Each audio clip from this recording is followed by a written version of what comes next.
Hello, everyone. This is Tom Fox back again with Michael and Melissa Novelli for another episode of Pawtastic Friends, the Paw Talk, or I should say, the award winning Paw Talk. Hey, guys, how's it going? Tell us about Marchy. So Marchy is a collie dog, about border collie, and Las Vegas Valley Humane Society reached out to us, Amy, and said, "Hey, I think Marchy could benefit from some Podtastic Friends training." So each week, her dedicated foster brings her to the center, and they work on building confidence. She's a little nervous around new people, so social skills, building trust and all this going on, she's also learning the basics as well. And today, the trainer, Melissa, said to me, she said, "Wow, Marty had a phenomenal session today." So every now and then you get to that point where you see that breakthrough moment. And that's a great feeling because not only is the dog starting to reach its plateau, but it makes Melissa and all the trainers feel great. And it's just amazing to see the dogs and all they can be and their journey to becoming their best version of themselves. So, you use the term, Melissa, there, dedicated foster. Could you explain the role of a foster in a dog's journey from wherever they may be now to their forever home? So a foster is a person that not only is giving a dog their home to crash in, but we have so many dedicated fosters that come through here that every week they bring their dogs to training. They do their homework at home. They build a bond between them and just do everything they can to ensure that the dog is going to be successfully adopted and stay adopted. They participate in the sessions and they learn and they absorb the knowledge just as much as the dog, so that way at home, they can be following through with the techniques. And you also mentioned the phrase I've heard you use before, your trusted partners.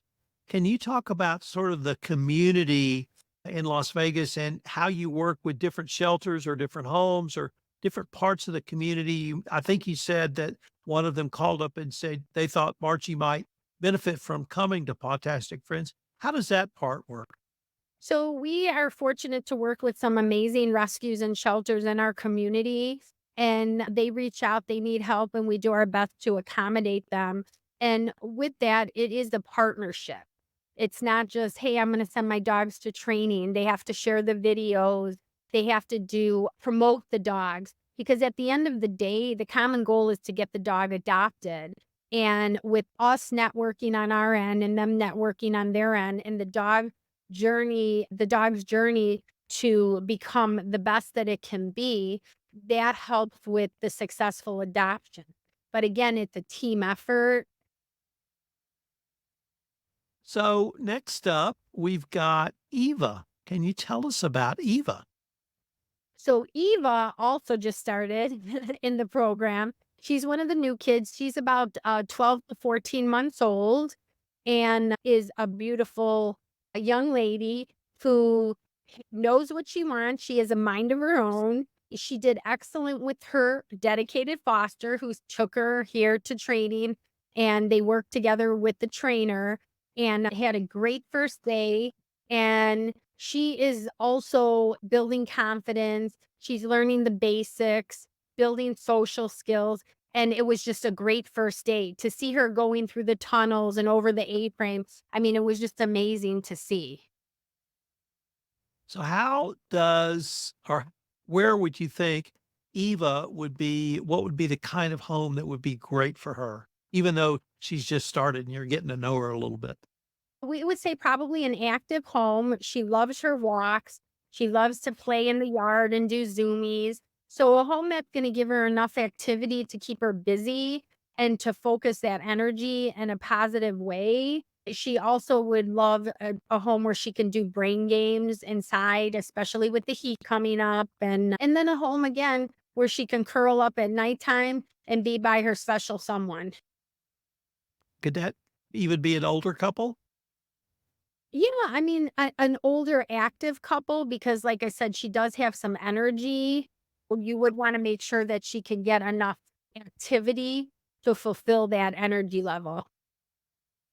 I think if I'm counting this right, at least from what you sent me, our next dog was adoption number 674, and it's Zeri. Tell us about Zeri and Zeri's new family. So Zaria was dog number 74, was a beautiful German Shepherd that came here and just absolutely loved enrichment training. And I don't know much about the family, do you? I'm not sure about much about the family. She came from the Nevada SPCA, the shelter, and she just was so fun to work with. She had such personality. So whatever home she landed in, they're sure to get personality, beauty, brains. They got the full package with Yeah, Zero. he's a beautiful dog. And then shout out to the Nevada SPCA. They're doing a great job of getting a lot of dogs adopted. Excellent. Guys, we always try to have sort of a tip or other information for our listeners about interacting and being with their dogs. And it's June as we're recording this. So I have to bring this topic up. I know we've talked about it a lot, but frankly, I don't think we can talk about it too much, which is dogs in the heat, dogs in summer. We're already over 100 here in Texas. I'm sure if we are, you guys are. But tell us just some of the basic ground rules for dogs in the heat and in the summer in places like where we live where it's hot. Rule number one is don't walk your dogs when it's hot outside. The Early temperature, a lot of times people post on social media what the ground temperature is compared to the air temperature. Your dog's paws, pads can burn instantly. I know you guys love your dogs. Don't take your dogs to the grocery store with you. Leave them in the house in the nice air conditioning. There's no reason your dog needs to go with you to get gas when it's 100 degrees out. Go to the grocery store, all that. Leave the dog at home on the bed in the nice air conditioning. Give it all the love when you get home. But just be careful with the heat because too many times dogs can overheat and the worst can happen. And there's no reason for it. And we do our boarding buddies every Tuesday, Thursday, Saturdays. So we start extra early. We have pools set up. We have tents set up. We have plenty of water for the dogs. We do short walks and really just spend quality time. And then some of the dogs that don't mind boots, we walk them last and we put the boots on there to ensure that their paws are not getting burned. And we do it safely. We try to have the seniors and the dogs that are in dark colors and a lot of fur walk first, and we all work together and to ensure that they're safe and they're getting out and they're not burning their paws. And we got a great team, a boarding buddies team. Rain or You sun, raise hot or cold. That's a great point that people perhaps don't think about. They may understand and remember the burning of paws, but if it's hot and your dog starts panting, that means they're stressed. Their body's stressed. They're working very hard. I have to work harder in the heat. If they're not fully hydrated, they need to hydrate just like we do. Please, if you walk your dogs, I mean, my walks are at 6:30 in the morning. We're hopefully not over 80, but I can't always guarantee that. But at least the cement on the roads hasn't heated up yet. Just be cognizant, as hot as you may think it is, they're the ones bathed in fur. And so it's going to be even hotter for them. Just be cognizant of the heat. Use a little common sense, and I think you'll be okay. Guys, this has been great, and I can't wait to visit with you all again. Tom, thank you Thank for you. everything.